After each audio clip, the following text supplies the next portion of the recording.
Hello, I'm Joan. I'm a Canadian family physician who also works as a restorative medical educator, facilitator, and coach. I create spaces that rehumanize the work of healthcare. I'm creating this podcast to remind myself, as well as anyone else working in a helping profession, that when you are working and caring for your human patients, you are the other human in the room.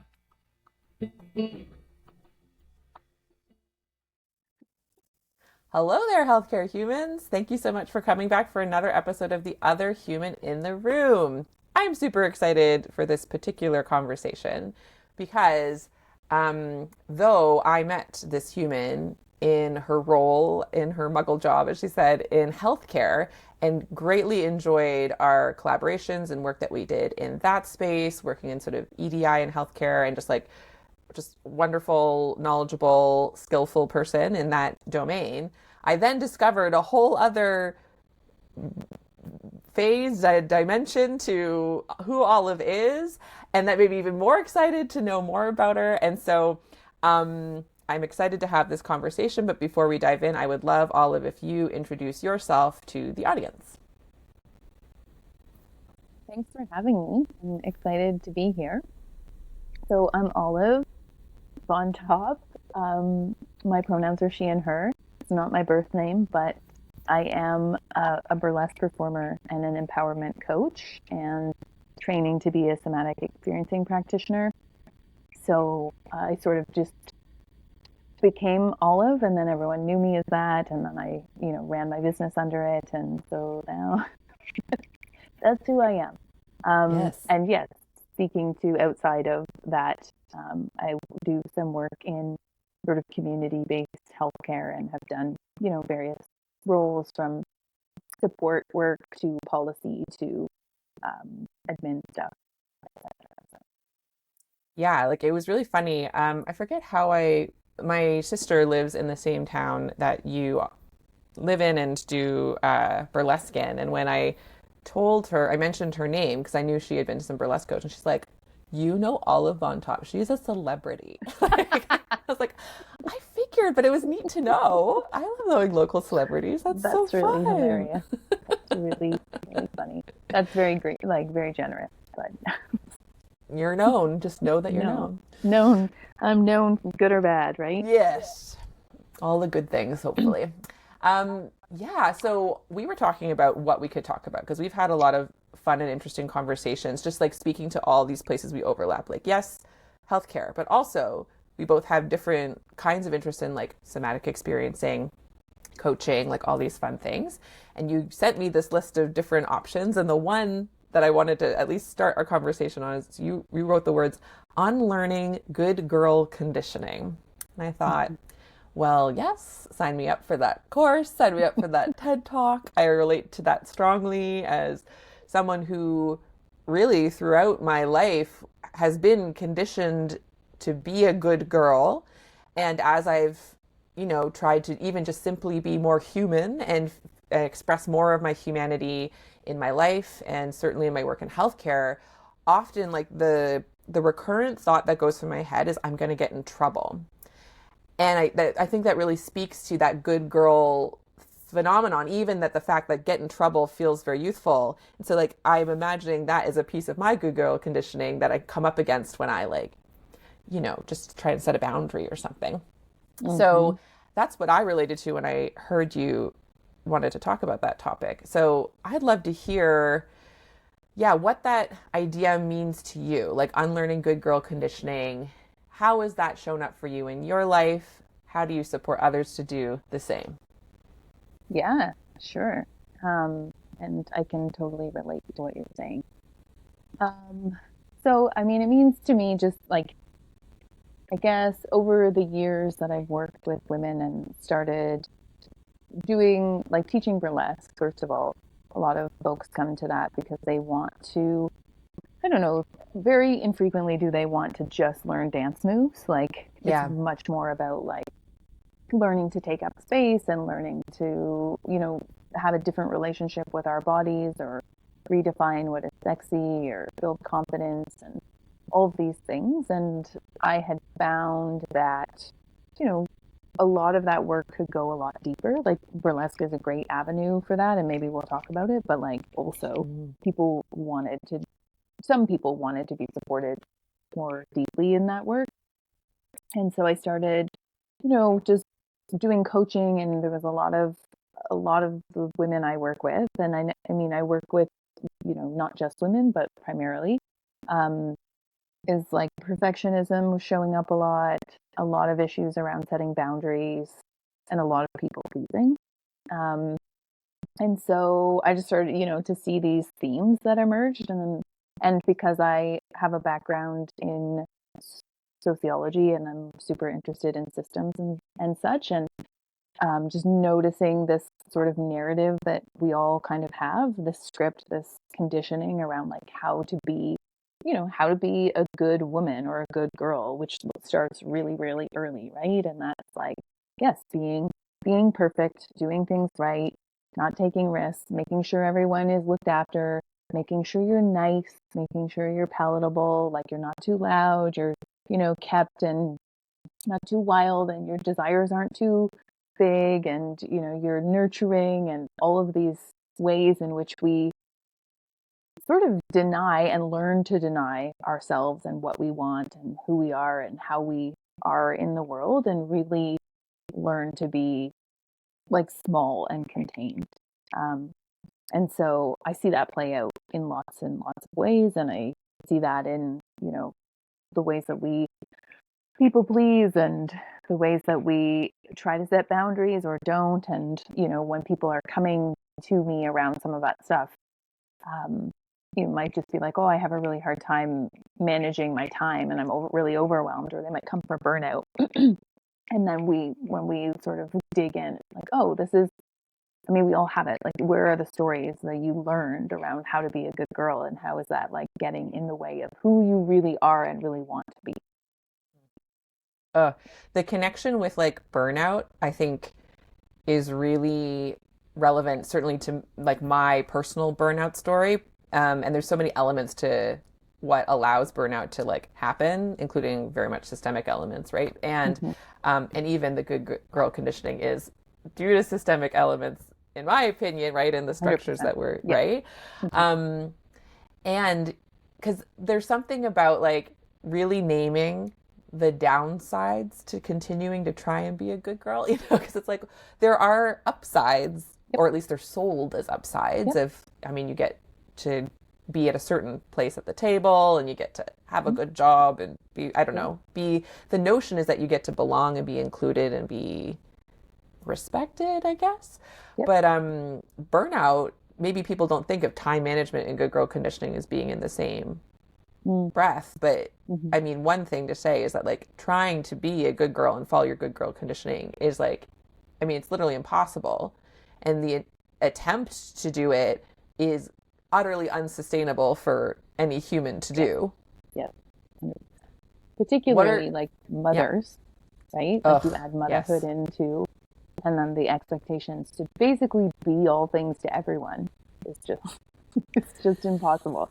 And then a lot of women are like, I don't know why I feel this way. I don't know why I feel so run down, or so like everything's so blah, or like, I don't have this energy or drive for these things, or I don't experience, and I'm sure we'll talk about pleasure, etc.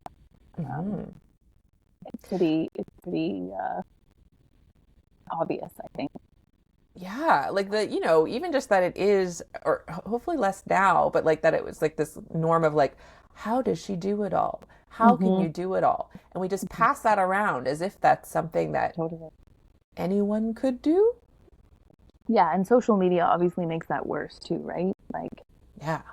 I mean, there are movements where people are trying to be more transparent about how they are not doing it all, but um, yeah, and I think that's part of the, pervasiveness of like patriarchy, and like this kind of like, we also police each other, right? That's part of Yes. how we are trained. And so lots of us are like upholding that narrative, and like trying to be like, oh, look, I can do it all. Like I bake this, and I look like this, and then I work out, and then I pick up my kids, and they're perfectly like clean and behaved, and like, I love my job, and et cetera, et cetera. So I think we perpetuate that a lot ourselves. So much so.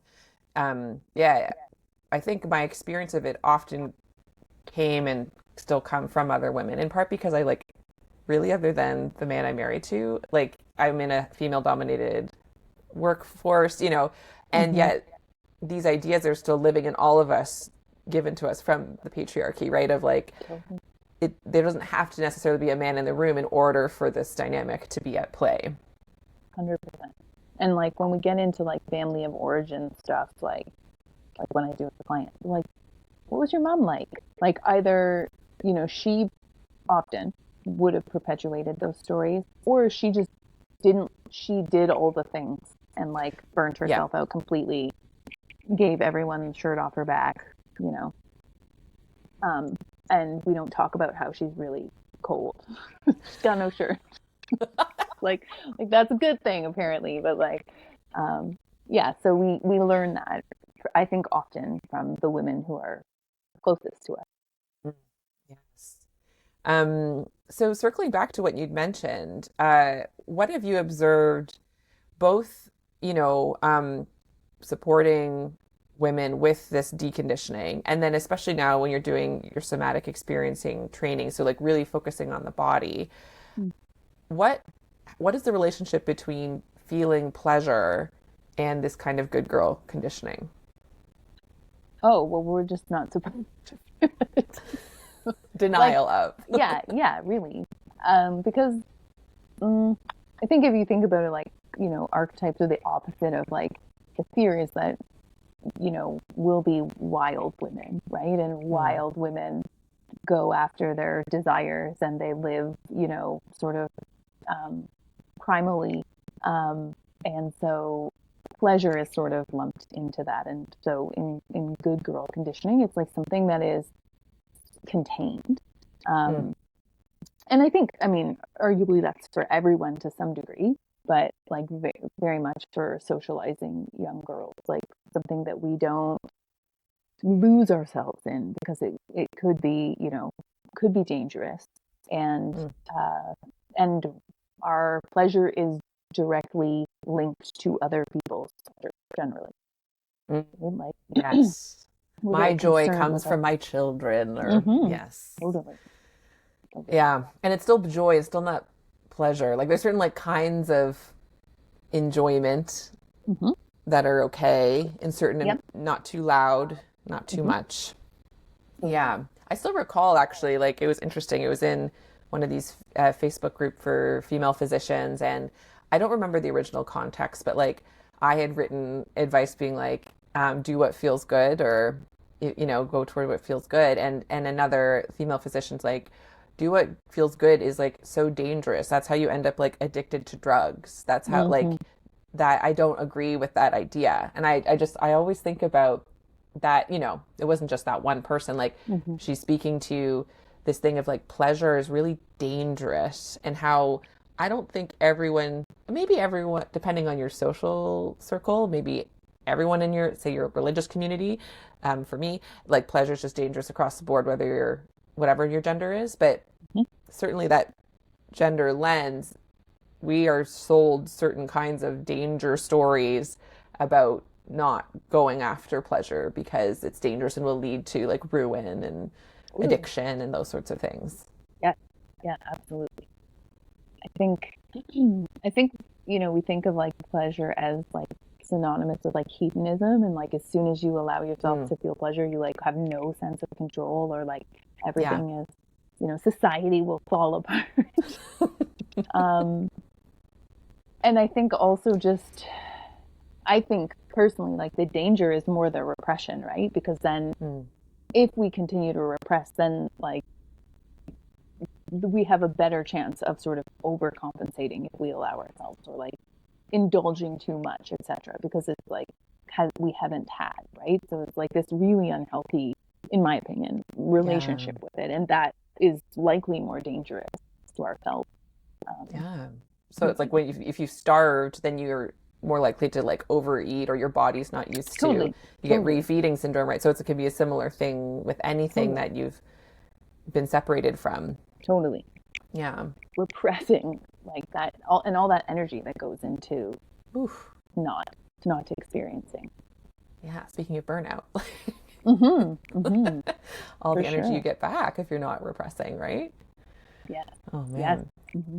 So I'm curious for you, like, did you really identify as being a good girl growing up? Did you really, and if so, how does one who self identifies at one point in her life as a good girl end up doing burlesque? And it probably Mm-hmm. depends on like what was the categories of good girl that were allowed or not allowed. But I Mm-hmm. imagine some amount of deconditioning had to happen in the pursuit of and performance of burlesque. Yeah. Yeah. It's a good question. And so I think you kind of asked me about my relationship with the girl before, and I No. skimmed over it. But yes, I would say yes. Um, I do. I did associate as a good girl, and probably like kind of what you mentioned, like you know, being nice and likable and agreeable and doing well in school. I don't know if you can hear my cat meowing. Sorry. Yes, Um, it's wonderful.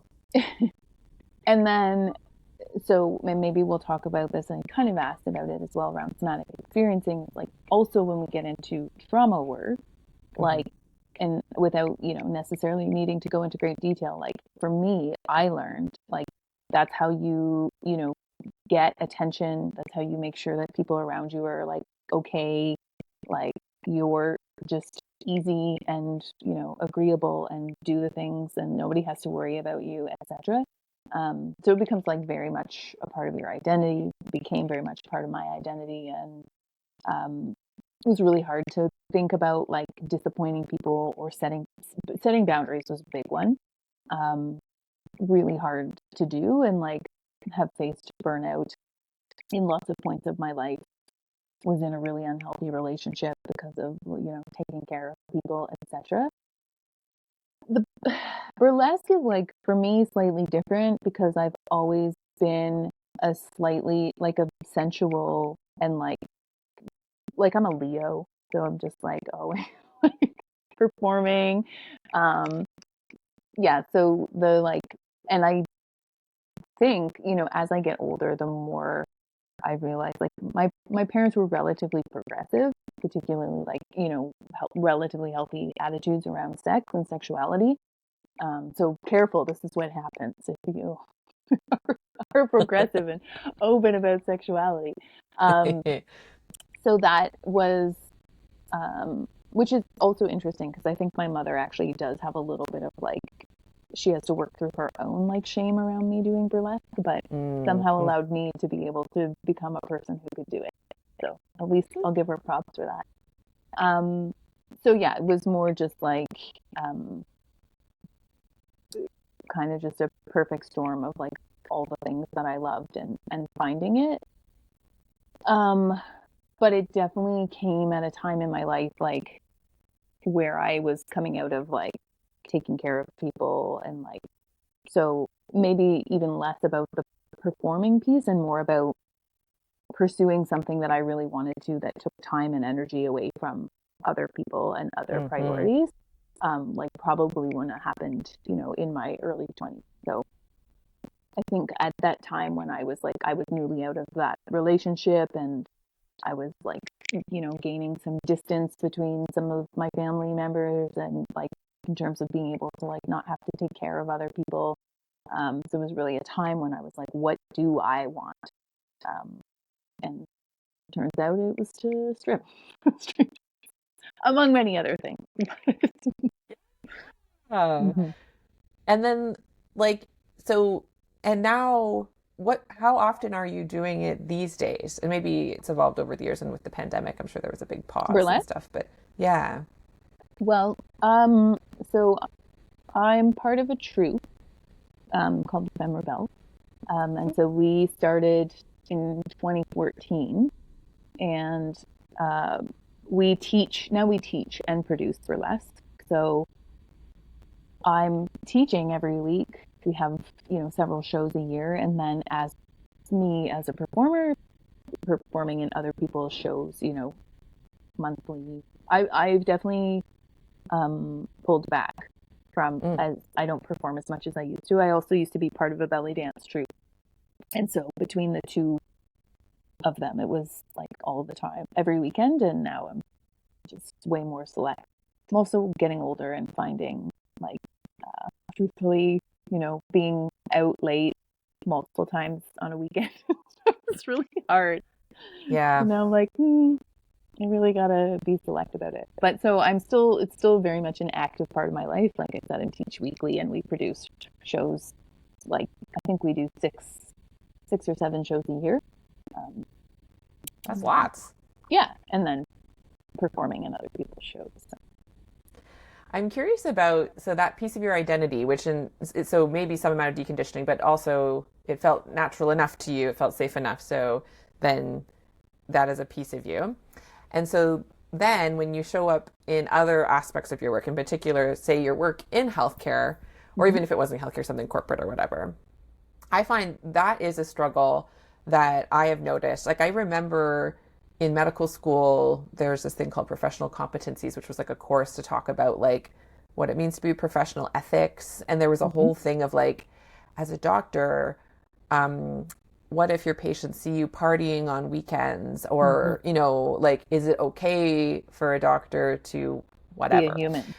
Be a human. Like, and I remember, and I'm going to slightly misquote.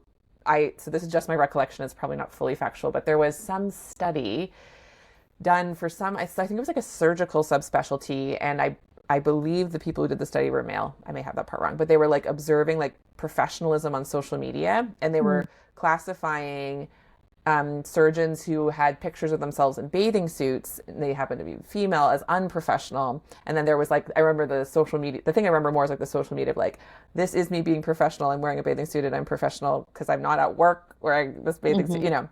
So there's this tension, I'm sure, in many workplaces and healthcare having really quite conservative roots and some oppressive ideals sort of woven through the system and culture, certainly at the physician level.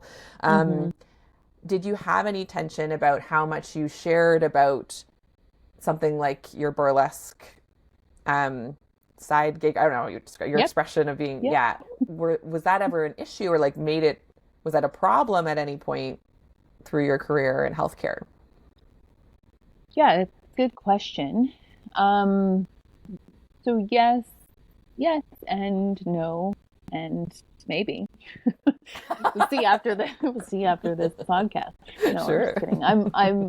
I'm very findable, and like many people from work have been like, "Oh, I saw you in the paper," or like whatever. So, Mm, um, when I started doing burlesque, I was working in like sexual health and HIV, and so I actually, because I was new, I like talked to my boss about it, my employer, and he was like, I I mean, we're sex positive, and I don't see how that's like really my business. mm, So that was different.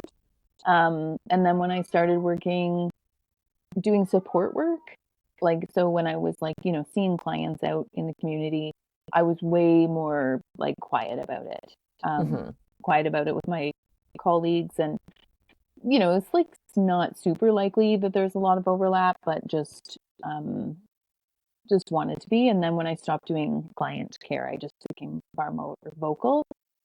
And, I've just been lucky, I suppose, or I've chosen, I don't have, I don't have like highly respected jobs. Like I'm not in positions of, there's like not a lot of power dynamic. I mean, there is, but I mean, like, Yes. I'm not necessarily in positions in which I need to be perceived a certain way. Yeah. And like some of that's kind of deliberate. Um, and I've often debated for years, I've debated about going back to school for psychotherapy. Mm, And there's a few reasons I haven't, but one of which is that, like, kind of like I think it gets a little bit more complicated. And as a coach, it's a little bit easier to navigate that. mm. Um, but I know, as like when you have colleges and such, and I mean, I think there's good reason to have questions and really think it through. But I Yeah. definitely foresee that it could be potentially a harder thing to navigate, right? Yeah. The expectations can feel different and then can be different depending on what it is, for sure. Yeah. And Guelph is really small, right? Like, so Yes. often, like, I've had people who are therapists have to pull out of classes because their client is in the class with them. Like, Yeah. you know, so Oh, like yeah. as I'm sure you know.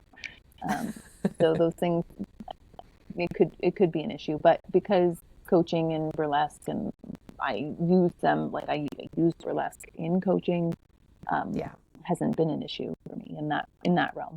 But we'll see. We'll see. It sounds like it's going to be okay, though. Yeah. How does burlesque show up in your coaching? Yeah. So I like there's the mindset side, which is, Hmm. some of the unlearning, the good girl conditioning. And then I do a lot of embodiment work. Um, and so sometimes people want to do like movement based, like I use movement, but like might want to do like a sensual dance or burlesque. Um, I haven't utilized a lot, but also like I've done privates and when I was starting to do coaching, like some of the things that we worked on in like the coaching sphere sort of came up through burlesque. Like the blocks that people were having or the things they tell themselves about why they can and can't do things. Um, so I think like both, it could be used both ways. But yeah, I've had people who just wanted to do little like routines, etc., to sort of get in touch with themselves and their bodies and feel confident and try moving in a way. And especially as we're building, like rebuilding connection to our bodies, and like particularly around things like um, pleasure and like boundaries even. um, there's a lot of like, we can often have a lot of disconnect to our bodies because I think part of that sort of socializing of being a good girl is like actually not spending a lot of time noticing, and you do have to um, dismiss or override your own needs, your own intuition a lot, to be a good girl. So sometimes we get kind of like that connection gets a bit dulled. So we work on like sort of reconnecting to ourselves, our yeses, our nos, etc. And so something like burlesque or any type of like movement or embodiment based practice is helpful in that too. Just like you have a body, you're in it. What does it do? What does it feel like? How does it feel to do that thing? So yeah. That leads so well because I really wanted to hear more about, yeah, where in your experience do you find that like that good girl conditioning shows up in people's bodies? And one way would be that it's not the way it shows up is in the tendency to not to disconnect or dissociate from your body. Mm-hmm. Yeah. Yeah, for sure. That is definitely a big one. I think there's a lot of overriding of intuition, even just like decision making, because Yeah. there's the social aspect of like, I want to be agreeable. And Hmm. so I don't want to be like too opinionated. Mm. And so we can learn to sort of fall back on what other people want. And there's like, yes, also some, cues in our bodies that tell us when we want something. Um, and similarly with boundaries. Um, so we may not know what we actually want and don't want. Mm. And so it is a very felt sense. And Yeah. so that's one way, is just not knowing. Um,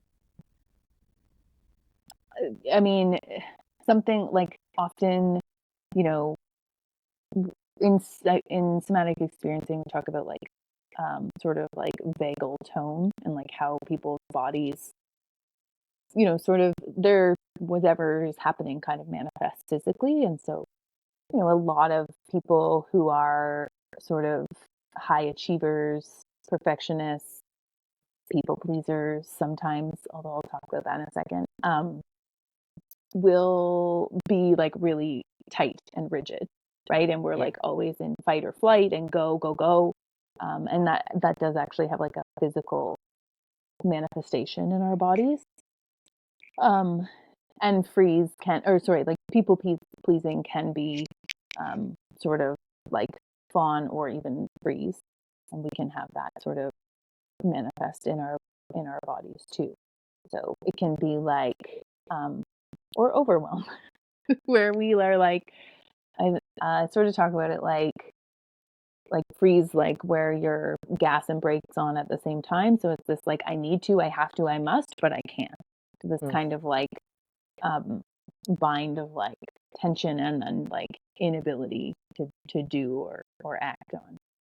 Um, yeah. Anyway, I could talk about it a lot, but I mean, I am just identifying that very much have felt. Yeah, it's interesting. I think it's so neat to think of it in that way where the parts of me that have been conditioned to really strive and achieve, in some ways, and I've also been conditioned to please and go along. And so like there's certain lanes or avenues in which I can really let my fight or flight really address, which is still, it's all very, none of it's relaxing. no, It's all survival. yes, The neck and the shoulders are tense. Let's put it that yes, way. yes. Like a very sort of silly example I can think of is like when I'm, the what comes over me when I'm like doing trivia or playing a game. Like how I can just get like that's where like the winner Mm-hmm. instinct Mm-hmm. kicks in. I'm like, okay, here we go. Permission granted to like go for it, whatever that might be. Same with maybe in a test. It's like, okay, go all in. But Mm-hmm. then speaking for myself, like in medicine, it gets complex when now you're being quizzed in front of people. You got to look good, but you also have to like maybe not look as good. Don't make that guy look dumb. Or no wonder burnout is prevalent in healthcare in general, and certainly in learner spaces, and especially if you're socialized, like to have. So it's like, am I doing fight or flight in this instinct? It seems like they're saying you got to do fight or flight, but also I'm trying to get along, and so I'm freezing at the same time, and Mm-hmm. so Mm-hmm. overwhelm Yeah. definitely results. Yeah. Yeah. I mean, there's lots of situations in our lives, right, where we're, I think just in general, like the society we live in, there's a lot of like, we are in fight or flight. Mm, yeah. Um, and to answer your question, or just another example, like I can use myself, like I am, have like hyperkyphotic posture. So I try not to Mm, say bad posture because like it is an hyperkyphotic. I imposed, like that. yeah. So you Yeah. just like curve. And one that's like for me has this like some trauma stuff, but also just in terms of good girl conditioning, like learning really like I was a bit taller than my peers, right? And Mm, so like learning to not be too um to take up too much space and like actually like and to make sure that people like don't feel threatened by you and like this becomes like this sort of physiology you wear. You're just like, yeah. trying to be trying to be good or trying to be or not be noticed or not be thought of as too confident. Um, all of those things um, can have really very real implications on our body. I imagine then, like, what you're doing, whether it's through like the burlesque dancing arm or the coaching arm, you're inviting people to take up more space and to take up the actual space that they actually already inhabit anyway. Mm-hmm. How does that go? What are like as folks are working through that, maybe what are common hurdles that can Mm-hmm. slow them down, and what are some ways that you help support them through take this notion of taking up space? It's so powerful, and I'd love to Mm-hmm. hear, yeah, how that goes for people as they're working with you on that. Mm-hmm. Yeah, it's a good question. I mean, one way, again, like for me, is the like you're taking up space sort of on your own terms. So like Yeah. I know people are like, but everybody's watching you. I'm like, yeah, but it's like you own that space. Um, Mm. and so like that is really powerful. And like so for example, like I really don't like as many people don't like I don't love like a lot of attention or being like hyper sexualized in my day-to-day life or like people commenting Right. on But I'm happy to like get on a stage and be like, because I'm doing this, I know what I'm doing. This is the arrangement of like what is happening, and like I decide how I interact with the space, which can be really empowering. Um, I think there's a lot of like when we're teaching, there's a lot of like mental just conversations around like we have a very narrow idea of like what is sexy and who's allowed to be sexy and what that looks like. Um, and like, yes, like burlesque is very performative and it's like performing, sometimes performing like hyper femininity, etc. But like intentionally, like it knows, like we Yeah. know what that is, Um, but it is also pushes a lot of envelopes around like who and how and ways to be sexy. So like for a lot of people that's like something to get over. And when I ask students like why they come, often people will have come to a show and they've seen someone performing and they're like, I want to do that. Or they see some element of themselves. And I always tell students this. I'm like, you don't have to be like you don't have to be like the spokesperson or the like role model, but like it's important to other, you know, like fat, queer, people of color, disabled, like women over 60, et cetera, to see themselves up there being like, oh, I thought that it could only look a certain way. And then they're seeing it, themselves represented by somebody who's like confident and taking up space and being like commanding a room, being like, I am sexy. And so we begin to sort of, reprogram that idea around what is allowed and what isn't. Um, so I don't know if I answered your question, but tangent, but Yes. No, I think, and some of the core pieces there is like, yeah, understanding why you're taking up the space, mm-hmm. and then considering the space you're taking up in that like, um, what taking up space looks like could look completely different in different contexts. Mm-hmm. So it's always for the person themselves to decide how Yeah. it is going to express. That's sort of a genuine, empowered way to consider taking up space. Yeah, That's really cool. I think so. Yeah. And so then with like the pleasure piece of it, speaking more specifically about like, yeah, like if someone's listening, I'm just thinking of like who's listening and they're like, wow, these people have been reading my diary. They're describing me. And now I'm kind of panicking because like I think I'm just completely conditioned to think like a good girl. I don't know what Mm-hmm. it's like to feel pleasure. Like where would I even begin to start opening up these avenues and like maybe some kind of practical ways that people could practice, maybe even on their own, to reconnect with pleasure, reconnect with their yeses and nos, how those things are connected, I would imagine. Yeah. Yeah. Yeah, sure. I mean, I tend to always want to say, like, go to the body if Mm-hmm. possible, because also acknowledging, like, the body has not been safe for a lot of people. And so, like, Yeah. we have a very good reason to not be in our body. Um, and, trying to do it in a way that feels kind of like manageable or safe enough Yeah. for yourself. So, you know, really it's kind of like mindfulness or embodiment where you notice like your food, tasting your food, even just, like really slowing down and being present to your senses. Yeah. Like pleasure is felt through our senses, right? So we have to really notice like what something tastes like or the temperature of it or, the texture in our mouths or even just like how it is arranged on our plate. Um, like those little moments of being present to sunsets or, snow falling. Um, all these like little tiny ways, and I would say this for anyone because it enhances our life. Mm. Um, all the little tiny ways that we can sort of be present to our senses and to our experience in the ways we're talking, like particularly the sort of pleasant ones, um, are going to help. They're going to help with building that sort of connection and sort of utilizing those senses that are important in feeling greater pleasure.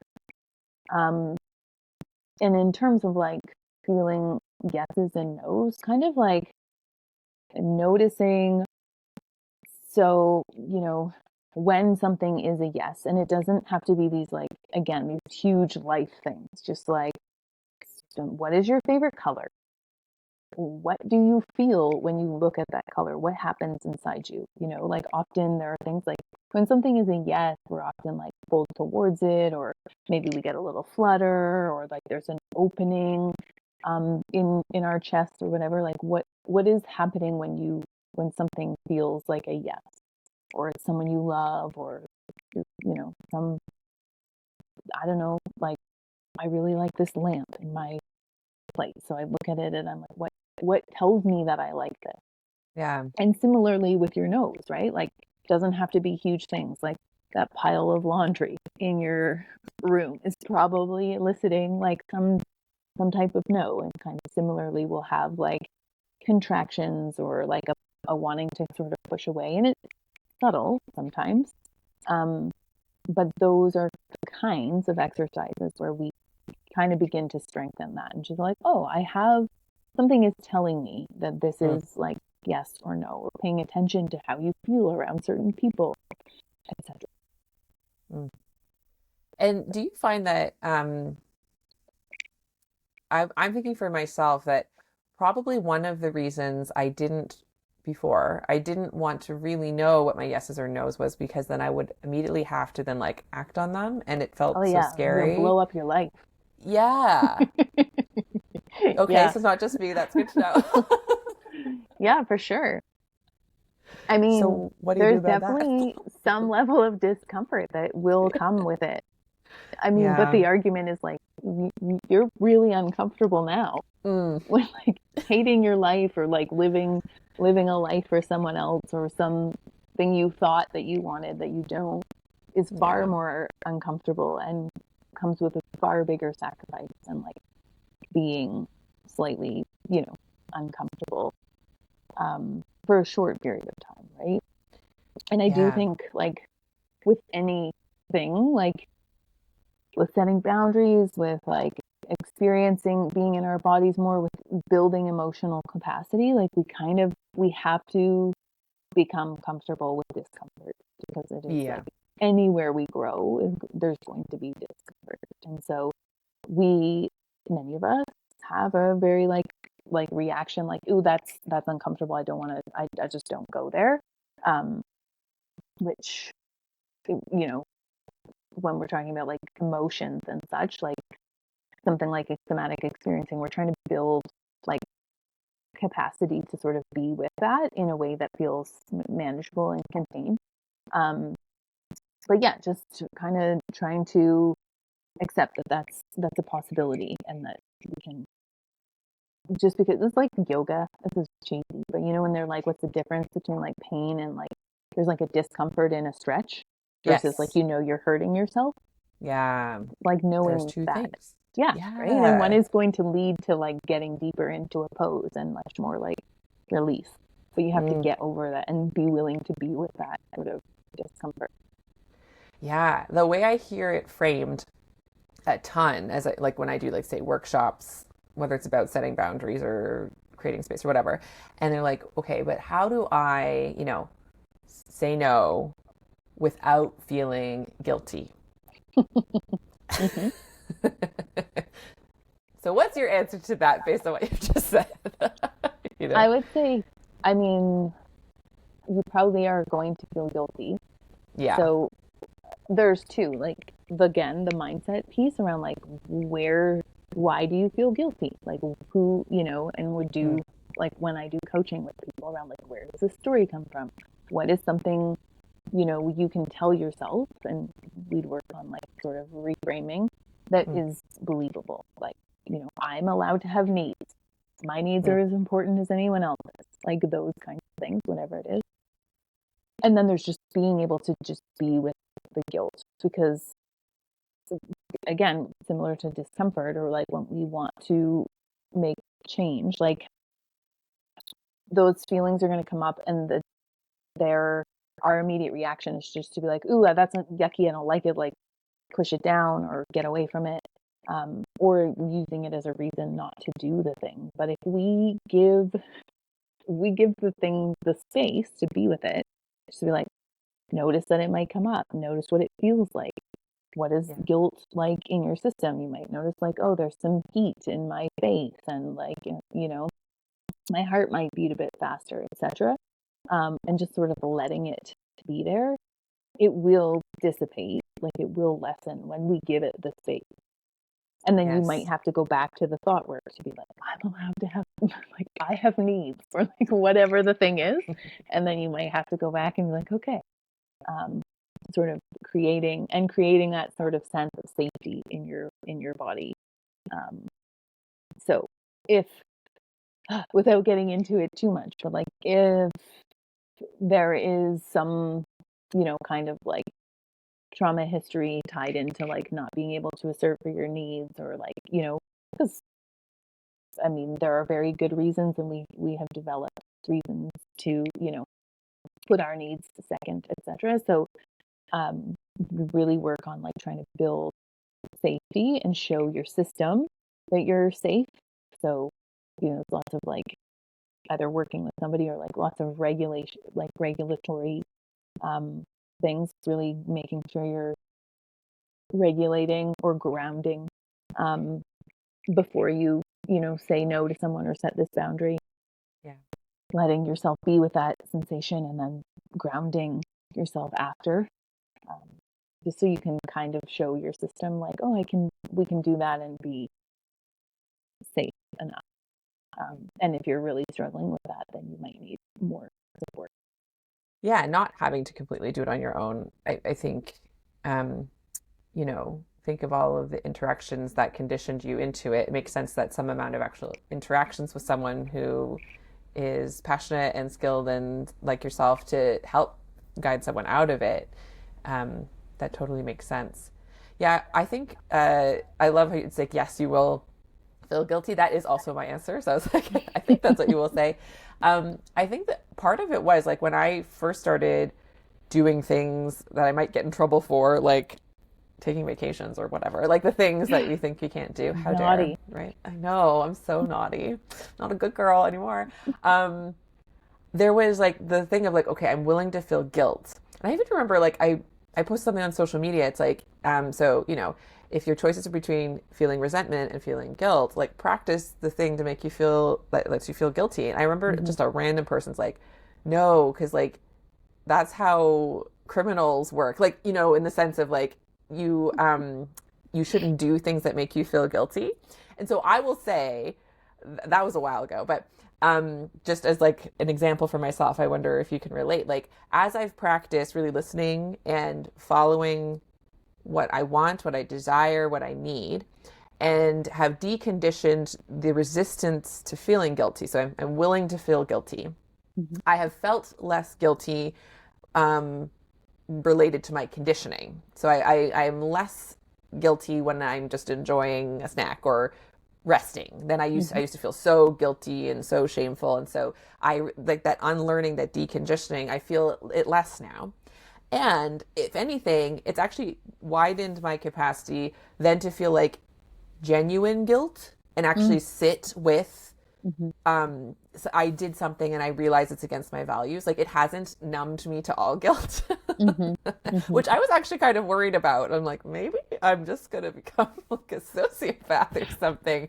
Because that's how it was sort of sold, is like, no, it's all like that little voice in your head's there for a reason.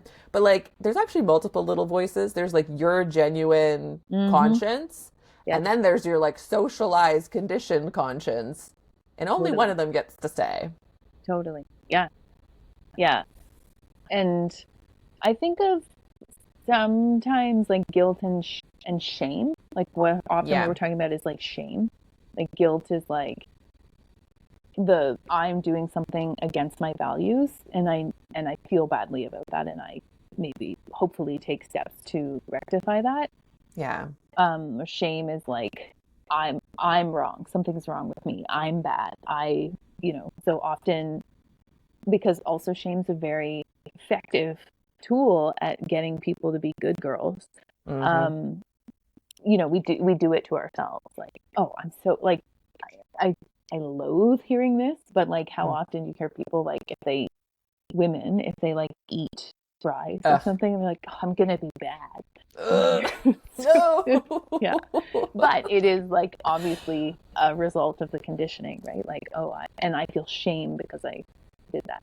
But yes, Mm. I don't think at all you're gonna like lose your capacity. If anything, I think you become more clear on like what is Yes. worth feeling guilty about, and you have like, you know, you're able to, I guess, I don't know if genuinely feel it is the right word I'm looking for, but like yeah, it's like appropriate guilt Yeah. versus, this isn't mine, versus, oh Yes. yeah, I did something I don't feel good about because it's not in line with who I want to be. Yes. Mm-hmm. Ugh, totally. Oh my gosh, with that, we're actually already at time. I feel like I mean, Whoa, that's we'll just wild. continue to talk lots and Yeah, maybe just have to have you back sometime to yeah, talk I would more love about that. some other aspect. Sure. Um, but as we wrap up, first, where can people find your work? I know I follow you on Instagram. Hmm. Are you on TikTok as well? I I forget. am Yeah. not super active lately, Yeah. but I am on TikTok and I am on Instagram and I am on Facebook. If people use that, I mean, I think everything that's on Instagram just gets posted to Facebook. Hmm. Um, and I have a website, Hmm. Olive Von with a V, VONTOPP.com, olivevontopp.com. I think those are the places, the main places and spaces. Amazing. I definitely Mm-hmm. recommend. I love seeing your reels when they come up. They're just a No, nice thanks. body reminder. I always have a good nugget of Thank wisdom and you. knowledge. Thank you. So, Ditto. I feel similarly about you. yes, we need those because, like, the rest Yes, is a lot of noise. a lot of noise. Mm-hmm. Um, and the last thing that I always like kind of close out with is just like inviting you to kind of picture the people listening, which most work in healthcare, not just Mm-hmm. physicians, or like all different people work in healthcare, and some that don't, but still resonate with the notion of like how I can tell that I have trouble being my full self, feeling fully human and inside my human self in my workplace, and I can tell that something about this place is not really encouraging me to express my full humanity, be in touch with my own humanity. I'm feeling kind of dehumanized in some way. Um, and so that's they're feeling burnt out or they're feeling like they've lost their sense of purpose, like something around that. Mm-hmm. So with that in mind, any final words of encouragement or wisdom that you want to offer to them? Hmm.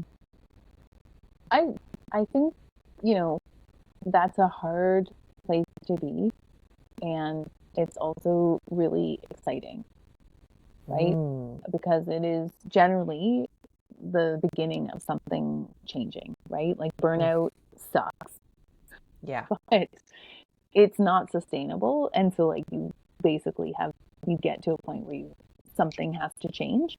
Um, yeah, and that can feel really scary, but there's just so much possibility in that. And I just also like really want to applaud people for recognizing perhaps that like there is something that doesn't feel right, or that something, even if you don't know what it is or what to do yet, just like it's so easy to, well, it isn't easy because it costs us, but it is just expected that we just do and go on and keep yeah, doing and etc. So really questioning what it is you want, and if this is if something's awry or you want something differently, like different, that's really great. It's not everyone doesn't always get to experience that. So I applaud people for that. And I think you're on the beginning of a really cool journey. And I think whatever is on the other side of that is, better is better than what you're experiencing now.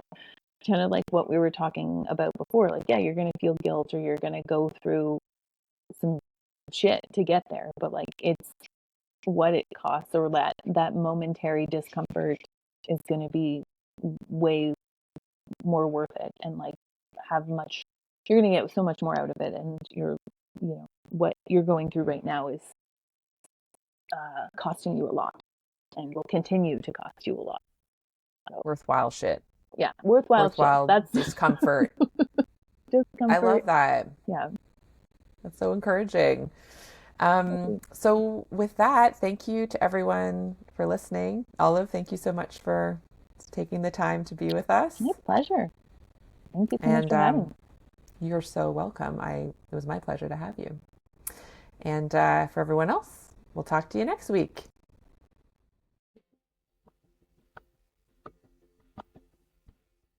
I would love to take this work deeper with you. Visit joanchanmd.com today and discover my growing menu of options for restorative medical education to suit your learning needs. I offer one-on-one coaching, customized workshops, and self-study courses that allow you to connect not only with my work on a deeper level, but also with other healthcare humans just like you. So if you want to start humanizing your work in healthcare to a deeper level and do it in community with others, please visit joanchanmd.com and find those options and what fits you and your life today.